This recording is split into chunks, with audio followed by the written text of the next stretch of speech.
Hello friends, welcome back to our channel హార్ట్గా sweet home. Friends, నేను ఇవాళ మీతో meal maker sweet corn pulao ఎలా చేయాలో షేర్ చేసుకోబోతున్నాను. ఎవరైనా ఫస్ట్ టైం ఈ వీడియో చూస్తే లైక్ చేయండి, షేర్ చేయండి, కామెంట్ చేయండి. ఇక్కడ ఒక 2 పచ్చిమిర్చి, ఒక 2 ఆనియన్స్, అలాగే 2 క్యారెట్స్, బిర్యానీ ఆకు, చెక్క, లవంగం, ఇలాచి, జాజి పువ్వు, అలాగే 1 టేబుల్ స్పూన్ అల్లం వెల్లుల్లి పేస్ట్, కరివేపాకు, కొత్తిమీర, ఆలు, అలాగే ముందుగా బాయిల్ చేసి పెట్టుకున్న మీల్ మేకర్, అలాగే 1 కప్పు స్వీట్ కార్న్. ఇప్పుడు మొత్తం ingredients sweet corn meal maker ఇలా నీళ్ళలో ఉడికించి పెట్టుకోవాలి. ఓకే, ఇప్పుడు మనం ఒక బౌల్ పెట్టేసుకొని ఇందులో 1 టేబుల్ స్పూన్ ఘీ యాడ్ చేసుకోవాలి. అలాగే 1 టేబుల్ స్పూన్ ఆయిల్. ఇప్పుడు మనము ఆయిల్ హీట్ ఎక్కిన తర్వాత అందులో 1 బిర్యానీ ఆకు యాడ్ చేసుకుందాం. బిర్యానీ ఆకు యాడ్ చేసుకున్న తర్వాత చాప్ చేసి పెట్టుకున్న ఆనియన్స్ యాడ్ చేసుకోవాలి.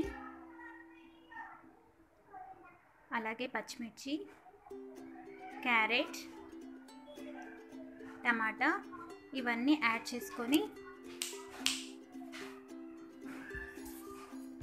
ఇలా మొత్తం మిక్స్ చేసేసుకొని కలుపుకోవాలి.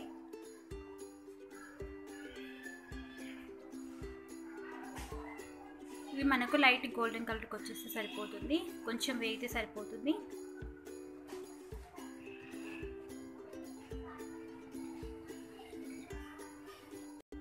ఈ meal maker sweet corn pulao చాలా టేస్టీగా ఉంటుంది.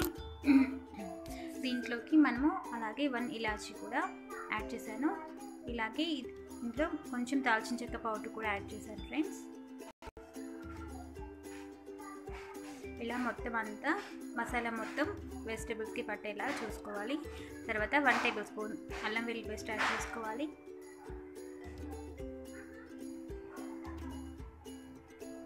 అల్లం వెల్లుల్లి పేస్ట్ పచ్చివాసన పోయేంత వరకు ఇలా మొత్తం కలిపేసుకోవాలి. మొత్తం కలిపేసుకున్న తర్వాత ఇందులో కడిగి పెట్టుకున్న 1 కప్పు స్వీట్ కార్న్ యాడ్ చేసుకున్నాను. అలాగే స్వీట్ కార్న్ కొంచెం మరిగిన తర్వాత ఇందులో మనము మీల్ మేకర్ యాడ్ చేసుకోవాలి.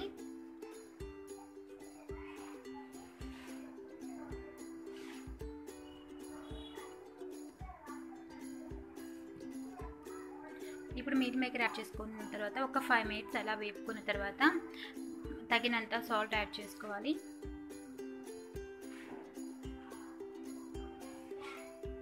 దీన్ని మొత్తం మళ్ళీ ఒకసారి కలిపేసుకుందాం. ఇప్పుడు మొత్తం మిక్స్ చేసుకున్న తర్వాత చూడండి, లైట్ గోల్డెన్ కలర్కి వచ్చేసింది కదా.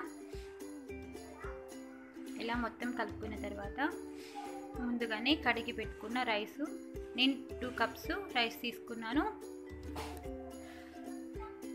అవి కడిగి పెట్టుకోవాలి. ఈలోపు అవి కొంచెం మగ్గిన తర్వాత అందులోనే 1 ఆలు, కొంచెం కరివేపాకు, కొంచెం కొత్తిమీర యాడ్ చేసుకొని మళ్ళీ ఒకసారి మిక్స్ చేసుకోవాలి.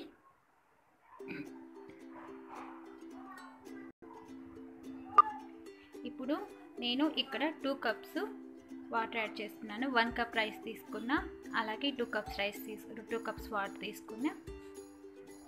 ఇప్పుడు మనము తీసుకున్న వాటర్లో మొత్తం అంతా మరిగేలాగా చూడండి, ఇలా నీళ్ళు మొత్తం తెల్ల కాగాలన్నమాట. అలా కాగిన తర్వాత సాల్ట్ ముందే యాడ్ చేసాం కాబట్టి రైస్ని యాడ్ చేసుకోవాలి. కడిగి ఒక 10-15 మినిట్స్ పాటు సోక్ చేసి పెట్టుకున్న రైస్ని యాడ్ చేశాను. ఓకే, ఇప్పుడు మనము మూత పెట్టుకొని 10 మినిట్స్ పాటు మగ్గించేసేసుకోవాలి. చూడండి ఫ్రెండ్స్, మన పలావ్ రెడీ అయిపోయింది. చాలా అంటే చాలా ఎమ్మీగా టేస్టీగా ఉంటుంది. మనకు ఇది మంచి కాంబినేషన్. ఆలు కర్రీ అలాగే మిగతా ఏ కర్రీస్కైనా ఈ రైస్ చాలా బాగుంటుంది. అలాగే దహి కూడా యాడ్ చేసుకుంటే చాలా టేస్టీగా ఉంటుంది. ఓకే ఫ్రెండ్స్, ఈ వీడియో మీకు నచ్చిందని అనుకుంటున్నాను. నచ్చితే లైక్ చేయండి, షేర్ చేయండి, సబ్స్క్రైబ్ చేయండి. ఇలాంటి మరెన్నో వీడియోస్ చూడడం కోసం నా ఛానల్ సబ్స్క్రైబ్ చేసుకోండి. Thank you.